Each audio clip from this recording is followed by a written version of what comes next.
Já vi plágio em teses que o indivíduo plagiou uma outra tese no agradecimento a Deus.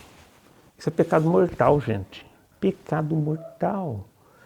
Eu não sei o que Deus falaria, provavelmente não gostou, ficou triste, né? Ele não vai brigar, né? Mas, e eram assim várias linhas, uma coisa complexa, e a pessoa achou bonito, copiou depois o dela, mas estava pecando, nossa, mas enfim, né? Cada um que se vire como pode, mas enfim, isso é real.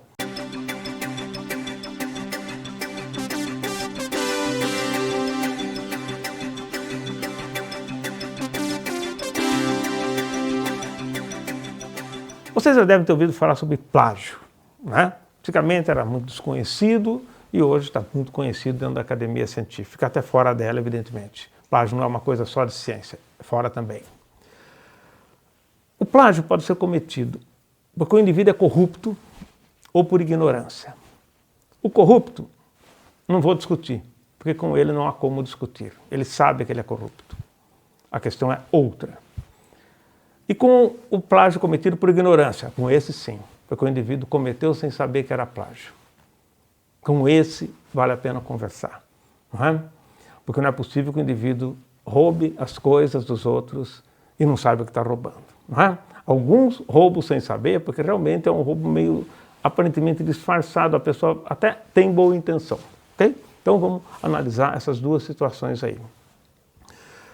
O corrupto é aquele que espontaneamente ele sabe que aquela informação é sua, ele traz para o trabalho dele, não cita e deixa quieto. E fala, acho que ninguém vai ver, que ninguém vai pegar. Não é? Rouba frases, rouba ideias e passa. Está dentro do espírito da gente. Eu vou contar uma coisa para vocês, só para termos de ilustração, não é porque eu sou o mais honesto dos homens de jeito nenhum, gostaria de ser, mas não sou. Embora eu tente. Diariamente eu tento ser. Né? O que dá eu não sei, mas eu tento. E isso é o que todo mundo deveria fazer. Tá? E se perceber que não foi, muda e corrige. Até quando eu conto uma piada, alguma coisa, que não fui eu que inventei, que não foi espontânea na hora, assim, que aquela sacada que você dá, né? Faz uma coisa assim, até quando eu falo alguma coisa que eu peguei de outro lugar, e normalmente eu não lembro de onde eu peguei, eu falo que não é minha. Falo, ó, isso daqui não é meu, mas eu achei engraçado, tá? Porque não é meu, certo? Então, o cientista ele tem essa preocupação de, olha, eu não tenho que aparecer com o que não é meu. E olha, eu vou dizer uma coisa para vocês, eu já publiquei bastante livros, uma série de coisas, e a gente vê as pessoas pegando coisas por aí, que você sabe que saiu do seu trabalho, e não fala para ninguém. Dá a impressão que é dela. Só que, lógico, tem data, né? As coisas têm datas. Se você for atrás, você vai encontrar. Isso daqui faz 20 anos. Né? E assim vai. E às vezes pode acontecer, sim, de duas pessoas terem ideias iguais, uma 20 anos antes, uma 20 anos depois, pode acontecer, não há maldade. Né? Mas dependendo do jeito e da forma que a pessoa coloca, aí você consegue identificar. Mas, enfim, um erro que as revistas cometem muitas vezes, revistas que eu digo são, né, as pessoas ligadas ao corpo editorial, elas passam o trabalho das pessoas naqueles programinhas que detectam plágio, né? Eles não detectam plágio. Eles detectam semelhanças ou igualdades entre palavras, expressões. Certo? É isso que eles detectam. Só ter palavras semelhantes não significa que é plágio. Você tem que analisar o conteúdo daquilo. Tem coisas que são óbvias. E muita gente vai dizer aquela frase, uma frase curta, né? A água é o solvente universal. Né? Quantas pessoas não devem ter dito isso? Então, se você escrever água é o solvente universal, desse jeito, quantos trabalhos não devem ter falado dessa forma? E tantas outras coisas, né? Então, perceba que não é porque está igual que é plágio.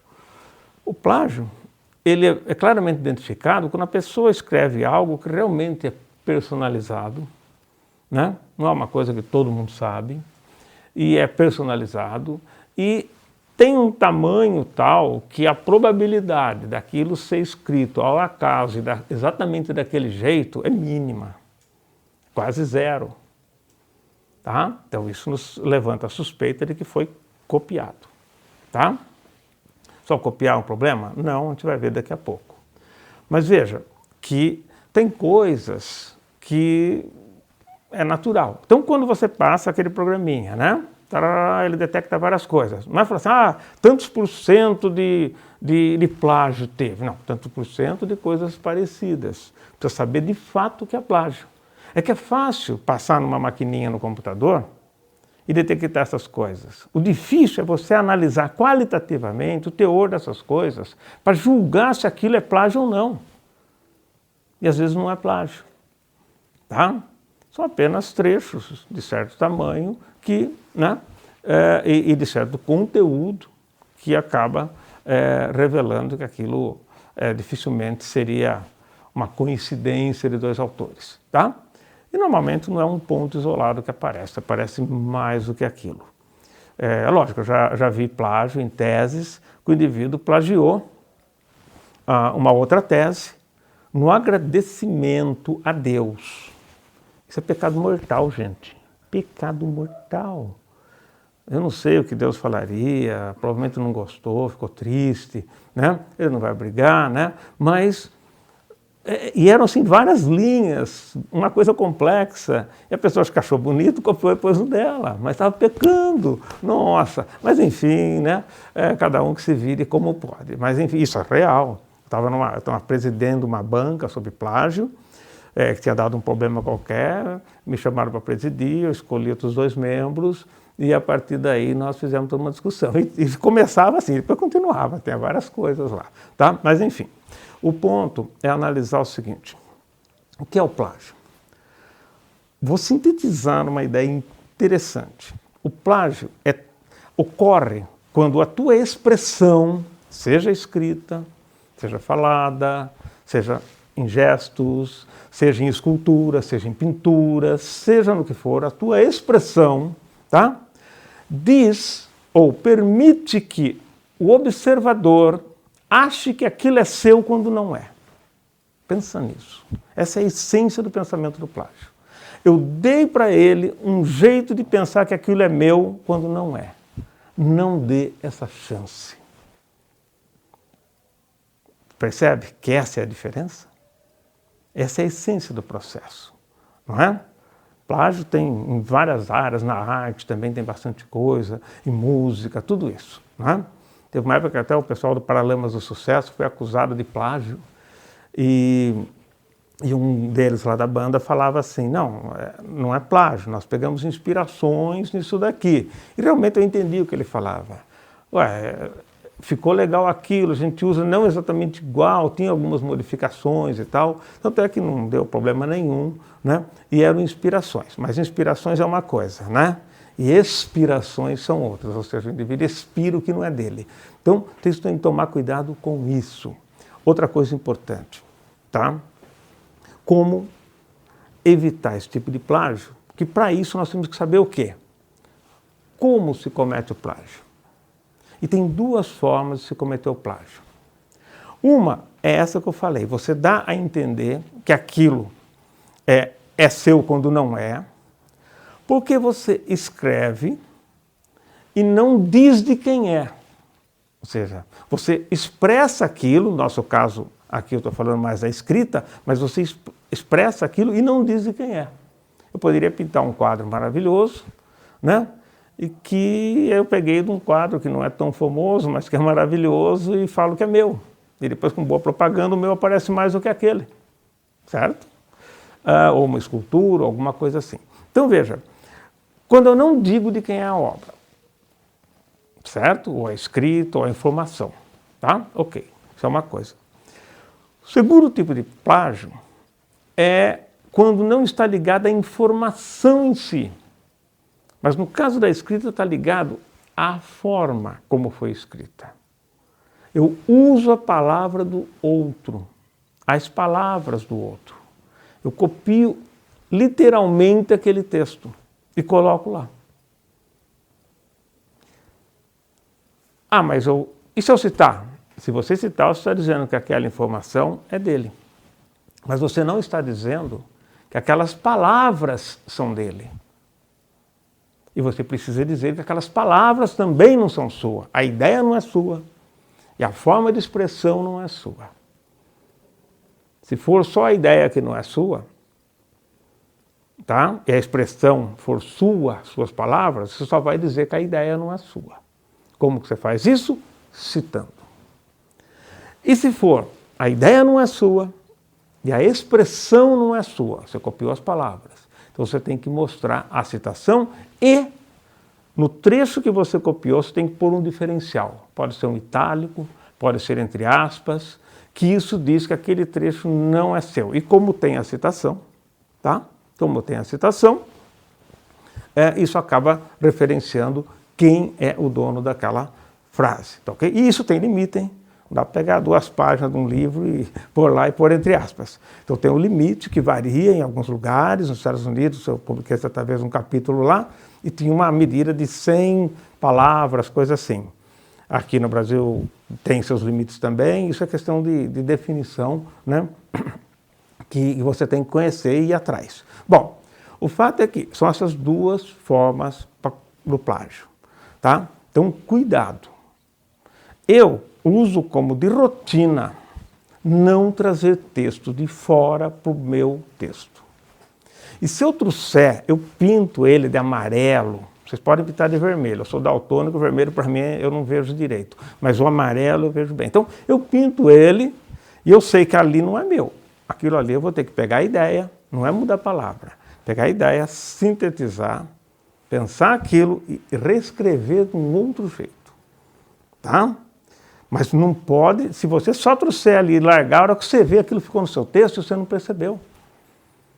Então, você cometeu um plágio por ignorância ou por inabilidade de perceber alguma coisa, que no fundo é ignorância de algo. Não é? Ignorância é não conhecer, tá certo? Não é no ponto de vista pejorativo, que nem deveria ser usado. Tá?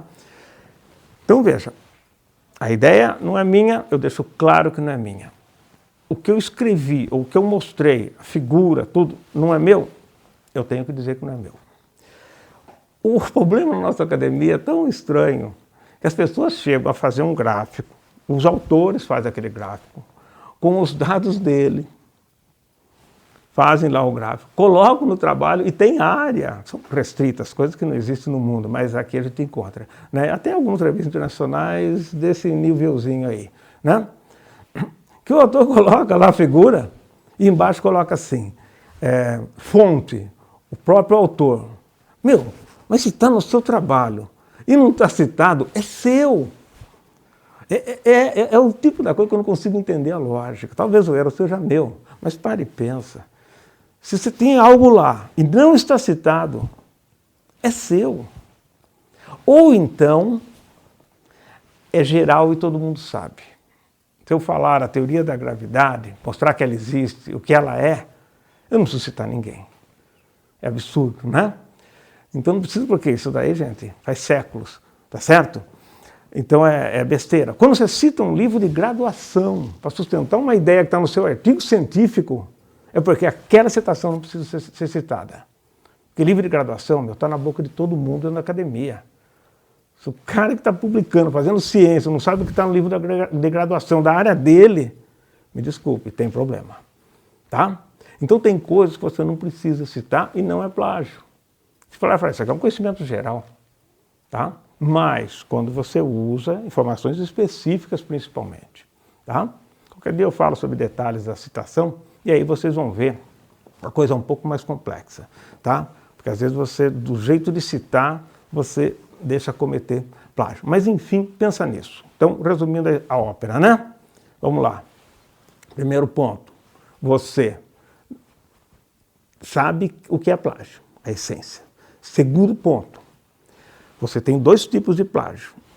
A informação que você roubou, porque você deu a entender que era sua, ou o formato de expressão, que no caso já normalmente pode combinar os 2. Eu cito, mas não ponho aspas ou itálico. Eu já vi gente que, por não saber, em projeto de pesquisa, teve esse segundo tipo de plágio. Citou, mas não pôs aspas. Ganhou 1 ano de suspensão na FAPESP. Pesado, né? Mas, enfim, gente, esse é um ponto que, teoricamente, a academia deveria, só pensando, conseguiria resolver. Ok? Então, gente, se gostou do vídeo, se gostou do conteúdo, por favor, curta, por favor, compartilhe com seus colegas, passe para frente, porque essas coisas fazem com que você possa receber mais informações, tá? Isso eu acho que pode ser importante para vocês, receberem mais informações sobre a questão do plágio, né? Concordando com o que eu estou falando, discordando com o que eu estou falando, tudo bem, cada um tem a cabeça para poder raciocinar e ver o que está bom aqui, o que está bom ali, e não precisa seguir um, pode seguir um pedacinho de cada um, e ser você autêntico, ok? É isso, gente. Obrigado por estar aqui e até de repente.